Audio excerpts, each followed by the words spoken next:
तथास्तु। हिंदी उपन्यास आपके लिए। विपिन बाबू के लिए स्त्री ही संसार की सबसे सुंदर वस्तु थी। वो कवि थे और उनकी कविता के लिए स्त्रियों के रूप और यौवन की प्रशंसा ही सबसे चित्ताकर्षक विषय था। उनकी दृष्टि में स्त्री जगत में व्याप्त कोमलता, माधुर्य और अलंकार की सजीव प्रतिमा थी। जबान पर स्त्री का नाम आते ही उनकी आंखें जगमगा उठती थीं, कान खड़े हो जाते थे, मानो किसी रसिक ने गाने की आवाज सुन ली हो। जब से होश संभाला तभी से उन्होंने उस सुंदरी की कल्पना करनी शुरू की जो उनके हृदय की रानी होगी। इसमें उषा की प्रफुल्लता होगी, पुष्प की कोमलता, कुंदन की चमक, बसंत की छवि, कोयल की ध्वनि। वो कवि वर्णित सभी उपमाओं से विभूषित होगी। वो उस कल्पित मूर्ति के उपासक थे। कविताओं में उसका गुण गाते, मित्रों से उनकी चर्चा करते, नित्य उसी के ख्याल में मस्त रहते थे। वो दिन भी समीप आ गया था जब उनकी आशाएं हरी हरी पत्तों से लहराएंगी, उनकी मुरादें पूरी होंगी। कॉलेज की अंतिम परीक्षा समाप्त हो गई थी और विवाह के संदेशे आने लगे थे। विवाह तय हो गया। विपिन बाबू ने कन्या को देखने का बहुत आग्रह किया, लेकिन जब उनके मामू ने विश्वास दिलाया कि लड़की बहुत ही रूपवती है, मैंने उसे अपनी आंखों से देखा है, तब वह राजी हो गए। धूमधाम से बारात निकली और विवाह का मुहूर्त आया। वधू आभूषणों से सजी हुई मंडप में आई तो विपिन को उसके हाथ पांव नजर आए। कितनी सुंदर उंगलियां थीं, मानो दीप शिखाए हों, अंगों की शोभा कितनी मनोहारिणी थी। विपिन फूले न समाये। दूसरे दिन वधू विदा हुई तो वह उसके दर्शनों के लिए इतने अधीर हुए कि ज्यों ही रास्ते में कहारों ने पालकी रखकर मुंह हाथ धोना शुरू किया, आप चुपके से वधू के पास जा पहुंचे। वह घूंघट हटाए पालकी से सिर निकाले बाहर झांक रही थी। विपिन की निगाह उस पर पड़ गई। घृणा, क्रोध और निराशा की एक लहर सी उन पर दौड़ गई। यह वह परम सुंदरी रमणी न थी जिसकी उन्होंने कल्पना की थी, जिसकी वह बरसों से कल्पना कर रहे थे। यह एक चौड़े मुंह, चिपटी नाक और फूले हुए गालों वाली कुरूपा स्त्री थी। रंग गोरा था पर उसमें लाली के बदले सफेदी थी, और फिर रंग कैसा ही सुंदर हो, रूप की कमी नहीं पूरी कर सकता। विपिन का सारा उत्साह ठंडा पड़ गया। हा, इसे मेरे ही गले पड़ना था, क्या इसके लिए समस्त संसार में और कोई न मिलता था। उन्हें अपने मामू पर क्रोध आया जिसने वधू की तारीफों के पुल बांध दिए थे। अगर इस वक्त वह मिल जाते तो विपिन उनकी ऐसी खबर लेता कि वह भी याद करते। जब कहारों ने फिर पालकियां उठाई तो विपिन मन में सोचने लगा, इस स्त्री के साथ मैं कैसे बोलूंगा, कैसे इसके साथ जीवन काटूंगा। इसकी ओर तो ताकने ही से घृणा होती है। ऐसी कुरूपा स्त्रियां भी संसार में हैं, इसका मुझे अब तक पता न था। क्या मुंह ईश्वर ने बनाया है, क्या आंखें हैं। मैं और सारे ऐबों की ओर से आंखें बंद कर लेता, लेकिन यह चौड़ा सा मुंह। भगवान, क्या तुम्हें मुझी पर यह वज्रपात करना था। विपिन को अपना जीवन नरक सा जान पड़ता था। वह अपने मामू से लड़ा, ससुर को एक लंबा खर्रा लिखकर फटकारा, माँ बाप से हुज्जत की, और जब इससे शांति न हुई तो कहीं भाग जाने की बात सोचने लगा। आशा पर उसे दया अवश्य आती थी। वह अपने को समझाता कि इसमें उस बेचारी का क्या दोष है, उसने जबरदस्ती तो मुझसे विवाह किया नहीं। लेकिन यह दया और यह विचार उस घृणा को न जीत सकता था जो आशा को देखते ही उसके रोम रोम में व्याप्त हो जाती थी। आशा अपने अच्छे से अच्छे कपड़े पहनती, तरह तरह से बाल संवारती, घंटों आईने के सामने खड़ी होकर अपना श्रृंगार करती, लेकिन विपिन को यह शुतुरगमजे से मालूम होते। वह दिल से चाहती थी कि इन्हें प्रसन्न करूं, उनकी सेवा करने के लिए अवसर खोजा करती थी, लेकिन विपिन उससे भागा भागा फिरता था। अगर कभी भेंट हो भी जाती तो कुछ ऐसी जली कटी बातें कहने लगता कि आशा रोती हुई वहां से चली जाती। सबसे बुरी बात यह थी कि उसका चरित्र भ्रष्ट होने लगा। वह यह भूल जाने की चेष्टा करने लगा कि मेरा विवाह हो गया है। कई कई दिनों तक आशा को उसके दर्शन भी न होते। वह उसके कहे खे की आवाजें बाहर से आती हुई सुनती, झरोखे से देखती कि वह दोस्तों के गले में हाथ डाले सैर करने जा रहे हैं, और तड़प कर रह जाती। एक दिन खाना खाते समय उसने कहा, अब तो आपके दर्शन ही नहीं होते, क्या मेरे कारण घर छोड़ दीजिएगा। विपिन ने मुंह फेरकर कहा, घर ही पर तो रहता हूं। आजकल जरा नौकरी की तलाश है, इसलिए दौड़ धूप ज्यादा करनी पड़ती है। आशा, किसी डॉक्टर से मेरी सूरत क्यों नहीं बनवा देते। सुनती हूं आजकल सूरत बनाने वाले डॉक्टर पैदा हुए हैं। विपिन, क्यों न हक चिढ़ाती हो, यहां तुम्हें किसने बुलाया था। आशा, आखिर इस मर्ज की दवा कौन करेगा। विपिन, इस मर्ज की दवा नहीं है। जो काम ईश्वर से न करते बना, उसे आदमी क्या बना सकता है। आशा, यह तो तुम ही सोचो कि ईश्वर की भूल के लिए मुझे दंड दे रहे हो। संसार में कौन ऐसा आदमी है जिसे अच्छी सूरत बुरी लगती हो, लेकिन तुमने किसी मर्द को केवल रूपहीन होने के कारण कुंवारा रहते देखा है।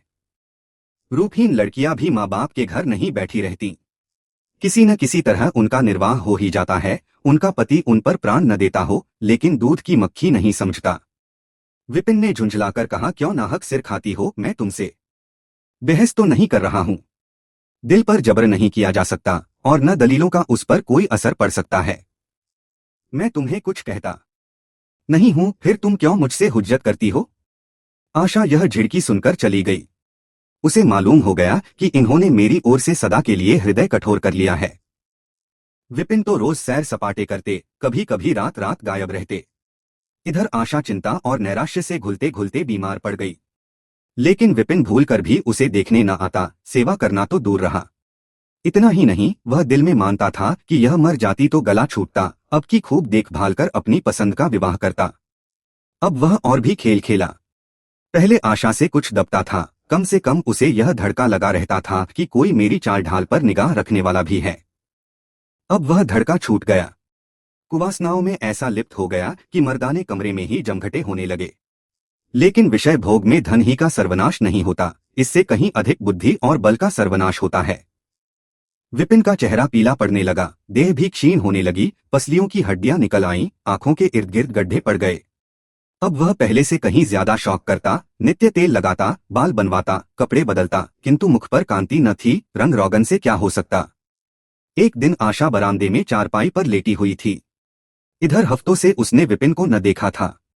उन्हें देखने की इच्छा हुई।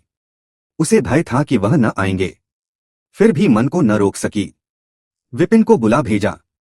विपिन को भी उस पर कुछ दया आ गई। आकर सामने खड़े हो गए। आशा ने उनके मुंह की ओर देखा तो चौंक पड़ी। वह इतने दुर्बल हो गए थे कि पहचानना मुश्किल था। बोली, तुम भी बीमार हो क्या? तुम तो मुझसे भी ज्यादा घुल गए हो। विपिन, जिंदगी में रखा ही क्या है जिसके लिए जीने की फिक्र करूं? आशा, जीने की फिक्र न करने से कोई इतना दुबला नहीं हो जाता। तुम अपनी कोई दवा क्यों नहीं करते? यह कहकर उसने विपिन का दाहिना हाथ पकड़कर अपनी चारपाई पर बैठा लिया। विपिन ने भी हाथ छुड़ाने की चेष्टा न की। उसके स्वभाव में इस समय एक विचित्र नम्रता थी जो आशा ने कभी न देखी थी। बातों से भी निराशा टपकती थी। अक्खड़पन या क्रोध की गंध भी न थी। आशा को ऐसा मालूम हुआ कि उनकी आंखों में आंसू भरे हुए हैं। विपिन चारपाई पर बैठते हुए बोले, मेरी दवा अब मौत करेगी। मैं तुम्हें जलाने के लिए नहीं कहता। ईश्वर जानता है मैं तुम्हें चोट नहीं पहुंचाना चाहता। मैं अब ज्यादा दिनों तक न जीऊंगा। मुझे किसी भयंकर रोग के लक्षण दिखाई दे रहे हैं। डॉक्टरों ने भी यही कहा है। मुझे इसका खेद है कि मेरे हाथों तुम्हें कष्ट पहुंचा, पर क्षमा करना। कभी कभी बैठे बैठे मेरा दिल डूब जाता है, मूर्छा सी आ जाती है। यह कहते कहते एकाएक वह कांप उठे। सारी देह में सनसनी सी दौड़ गई। मूर्छित होकर चारपाई पर गिर पड़े और हाथ पैर पटकने लगे। मुंह से फिचकुर निकलने लगा। सारी देह पसीने से तर हो गई। आशा का सारा रोग हवा हो गया। वह महीनों से बिस्तर न छोड़ सकी थी, पर इस समय उसके शिथिल अंगों में विचित्र स्फूर्ति दौड़ गई। उसने तेजी से उठकर विपिन को अच्छी तरह लेटा दिया और उसके मुख पर पानी के छींटे देने लगी। महरी भी दौड़ी आई और पंखा झलने लगी। बाहर खबर हुई, मित्रों ने दौड़कर डॉक्टर को बुलाया। बहुत यत्न करने पर भी विपिन ने आंखें न खोली। संध्या होते होते उनका मुंह टेढ़ा हो गया और बायां अंग शून्य पड़ गया। हिलना तो दूर रहा, मुंह से बात निकलना भी मुश्किल हो गया। यह मूर्छा न थी, फालिज था। फालिज के भयंकर रोग में रोगी की सेवा करना आसान काम नहीं। उस पर आशा महीनों से बीमार थी, लेकिन इस रोग के सामने वह अपना रोग भूल गई। 15 दिनों तक विपिन की यह हालत बहुत नाजुक रही। आशा दिन के दिन और रात की रात उनके पास बैठी रहती। उनके लिए पथ्य बनाना, उन्हें गोद में संभालकर दवा पिलाना, उनके जरा जरा से इशारे को समझना उसी जैसी धैर्यशीला स्त्री का काम था। अपना सिर दर्द से फटा करता, ज्वर से देह तपा करती, पर इसकी उसे जरा भी परवाह न थी। 15 दिनों के बाद विपिन की हालत कुछ संभली। उनका दाहिना पैर तो लुझ पड़ गया था, पर तोतली भाषा में कुछ बोलने लगे थे। सबसे बुरी गति उनके सुंदर मुख की हुई थी। वह इतना टेढ़ा हो गया था जैसे कोई रबर के खिलौने को खींचकर बढ़ा दे। बटरी की मदद से जरा देर के लिए बैठ या खड़े तो हो जाते थे, लेकिन चलने फिरने की ताकत न थी। एक दिन लेटे लेटे उन्हें क्या जाने क्या ख्याल आया। आईना उठाकर अपना मुंह देखने लगे। ऐसा कुरूप आदमी उन्होंने कभी न देखा था। आहिस्ता से बोले, आशा, ईश्वर ने मुझे गरूर की सजा दे दी। वास्तव में यह उसी बुराई का बदला है जो मैंने तुम्हारे साथ की। अब तुम अगर मेरा मुंह देखकर घृणा से मुंह फेर लो तो मुझे तुमसे जरा भी शिकायत न होगी। मैं चाहता हूं कि तुम मुझसे उस दुर्व्यवहार का बदला लो जो मैंने तुम्हारे साथ किया है। आशा ने पति की ओर कोमल भाव से देखकर कहा, मैं तो आपको अब भी उसी निगाह से देखती हैं। मुझे तो आप में कोई अंतर नहीं दिखाई देता। विपिन, वाह, बंदर का सा मुंह हो गया है, तुम कहती हो कोई अंतर ही नहीं।